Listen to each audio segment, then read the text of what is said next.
கர்த்தருக்கு ஸ்தோத்திரம். நம்முடைய வாழ்க்கையில் ஒரு சில வியாதிகள் நம்மை விட்டு நீங்காமல் நம்மை பலவீனப்படுத்துகிற நிலைமையை நாம் பார்க்கும்போது நமக்கு ஒரு சில கேள்விகள் வரலாம். அதற்கு தேவன் கொடுத்த ஒரு வெளிச்சம் என்னவென்றால் 2 கொரிந்தியர் 12ஆம் அதிகாரம் வசனங்கள் 7, 8, 9.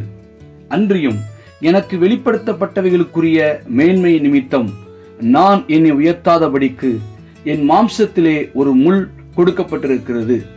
என்னை நான் உயர்த்தாதபடிக்கு அது என்னை குட்டும் சாத்தானுடைய தூதனாய் இருக்கிறது.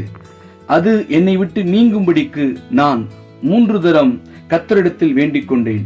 அதற்கு அவர், என் கிருபை உனக்கு போதும், பலவீனத்திலே என் பலம் பூரணமாய் விளங்கும் என்றார். இந்த வேத வசனத்தின் அடிப்படையிலே பவுல் அப்போஸ்தலருக்கு ஆண்டவர் வெளிப்படுத்திய அநேக சபைகளை குறித்த ரகசியங்கள் நிமித்தமாக அவர் தன்னை உயர்த்தக்கூடாது என்பதற்காக அவருடைய சரீரத்தில் ஒரு முள் கொடுக்கப்பட்டதாக வேதம் கூறுகிறது. அது மாத்திரமல்ல, அந்த பலவீனம் நீங்கும்படியாக 3 முறை கர்த்தரிடம் ஜெபித்ததாகவும் அதற்கு கர்த்தர் அந்த பலவீனத்தை நீக்காமல் என் கிருபை உனக்கு போதும், பலவீனத்திலே என் பலன் பூர்ணமாய் விளங்கும் என்றார் என்று சொன்னதாக வேதம் நமக்கு காண்பித்துக் கொடுக்கிறது. இதன் வழியாக அந்த பலவீனத்தை முற்றிலுமாக கர்த்தர் எடுக்கவில்லை, உன்னை உயர்த்தக்கூடாது என்பதற்காகவே. ஆனால் இந்த பலவீனத்தை மட்டுப்படுத்த நம்மால் கூடும். அந்த முள் நம்மை குட்ட முடியாதபடி செய்ய முடியும். என்னை நான் உயர்த்தாதபடி என்று சொல்லப்பட்டிருக்கிறது. என்னை நான் உயர்த்தும் போது அந்த பலவீனம் என்னை மேற்கொள்ளுகிறது, அது என்னை குட்டுகிறது என்று வேதம் சொல்கிறது. ஒருவேளை நாம் நம்மை உயர்த்தாமல் இருந்தோம் என்றால் இந்த பலவீனம் நம்மை வேதனைப்படுத்தாது, அது இருந்தாலும் உக்கிரமாக கிரியை செய்யாது என்பதை தான் வேத வசனம் மூலம் நாம் பார்க்க முடிகிறது. தேவன் ஊழியத்தின் பாதையில் நம்மை பயன்படுத்தலாம்.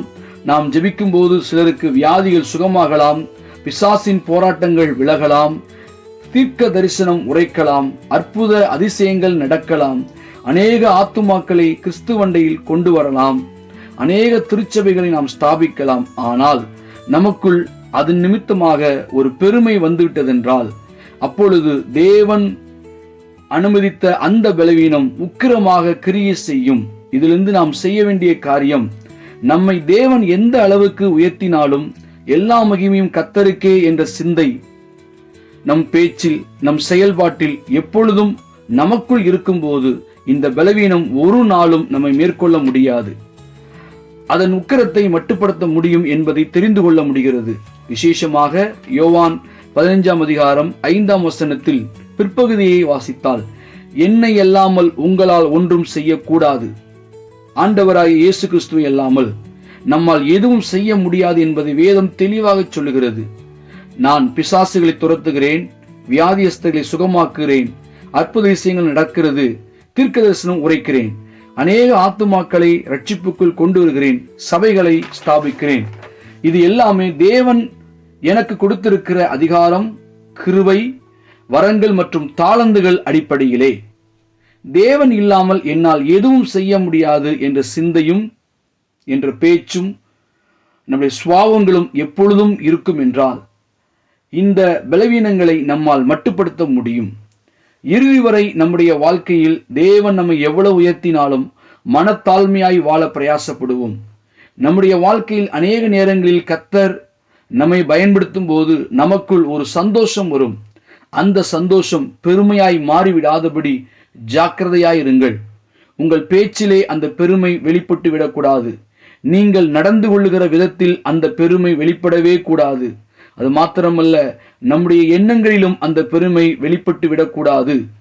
நம்மை முற்றும் முடிய தேவனுடைய சமூகத்தில் தாழ்த்தும் போது நிச்சயம் இந்த பலவீனம் நம்மை மேற்கொள்ளாது. இந்த பலவீனத்தை